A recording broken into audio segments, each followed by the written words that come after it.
It's a hard time for all creatives as we all suffer from cancelled gigs and are forced to stay at home.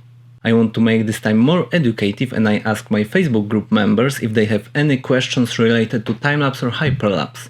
We've got some very interesting questions, so let's learn something together.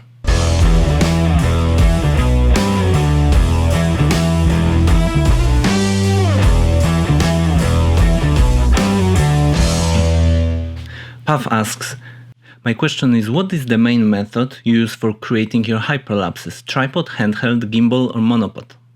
A few years back I developed my own way of shooting hyperlapses and I do it until now. Most of the times I shoot with a tripod and the gimbal mounted to the tripod. I shoot it like in a normal tripod way, so I put the tripod on the ground, take a picture, but I take the picture through the gimbal. So I click on the gimbal, the camera takes the picture, move the tripod forward and so on. The gimbal hill makes not that much difference, but if you want to be able to shoot hyperlapses anywhere and with any path you want, it's a big difference. For example, I couldn't imagine a different way to shoot hyperlapses at music festivals at night.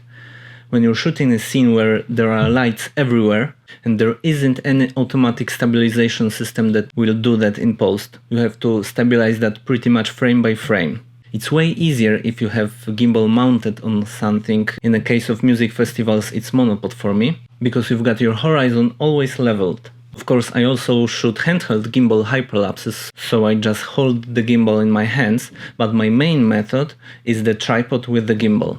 If I couldn't use the gimbal with my tripod, I would use just the tripod. Alessandro asks, how did you do the awesome mountain transition in the intro? He means the transition I made for New Year's Eve concert intro for the Polish TV. I've got a whole case study video for that on my e-learning platform, but it's a paid lesson, so let's take a quick look into After Effects and see how it's done. Here's the transition we're talking about. It's a fake camera movement over the mountains. So what do we have here? Here's a static day-to-night time-lapse. All the camera movement is added in post. The mountains are masked. And we're going to the second shot. We've got one more masked layer added here to create more depth, but it's not necessary. So just cut the mountains and move the camera over. It's just a basic idea how this kind of transition are done. As I said, I've got the whole 20 minutes video on my e-learning platform to show how I shoot the whole video. On my YouTube channel there is also free making of video showing how I shot this film.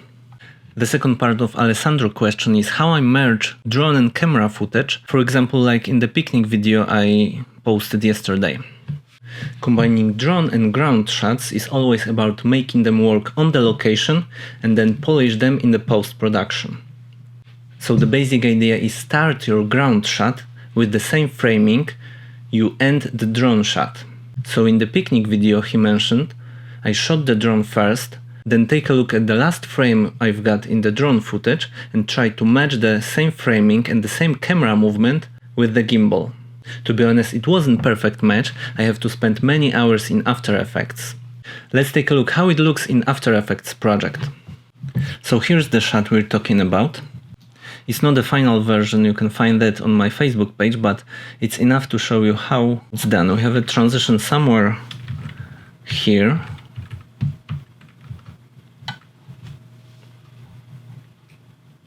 And my main tool for such transition is Liquify tool.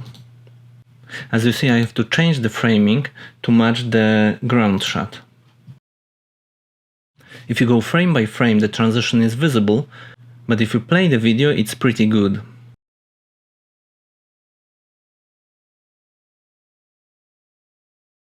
Carol asks, have you ever tried playing with 360 degrees cameras for time-lapse? I haven't really tried 360 time-lapses. Last year I had Insta360 for about an hour in my hand. I shot one shot, which isn't really good. But a few years back I've tried 360 degrees hyperlapse with a regular camera. Unfortunately I don't have the shot I made then, but it was garbage. It was like 5 or 6 years ago when there wasn't any 360 degrees cameras. I decided to try if it's possible to do.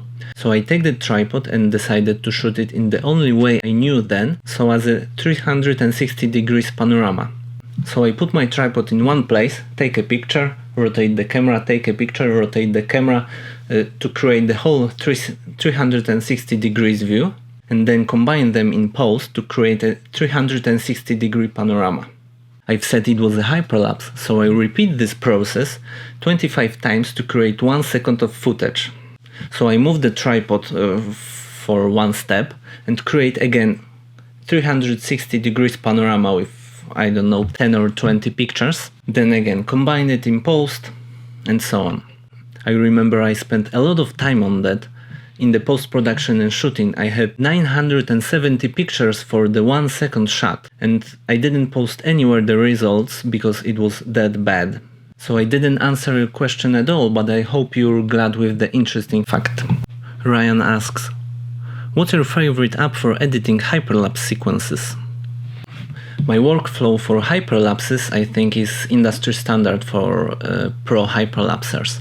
So it's Lightroom, LR Timelapse and After Effects.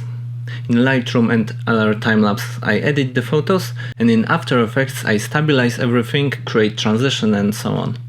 May I ask what demand is like for professional timelapse content service in the industry, and would you say your clients are requesting high quality content on a regular basis?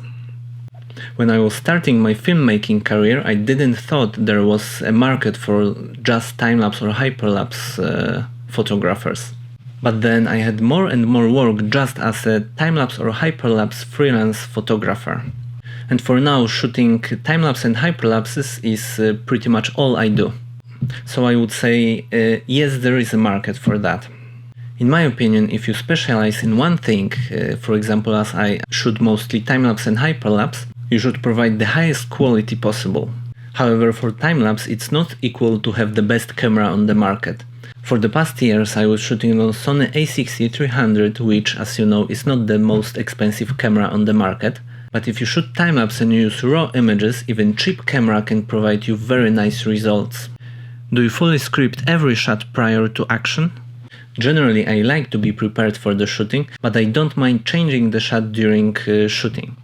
So in the perfect situation I have the time to visit the location before the shot and plan everything very precisely, but it's not very common in my work. I would say usually it's like I come to the location and figure out the shot on the day.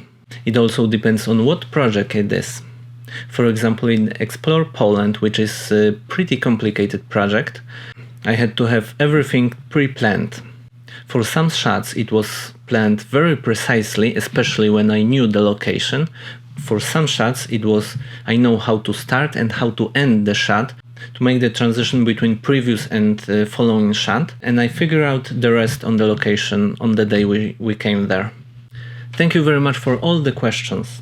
As I mentioned before, if you want to know more about timelapse and hyperlapse, and especially about the techniques I use, check out my e-learning course at beyondthetime.net. There you can find over 5 hours of very condensed knowledge about timelapse and hyperlapse, from the basics to the advanced techniques. Thank you very much once again and stay safe.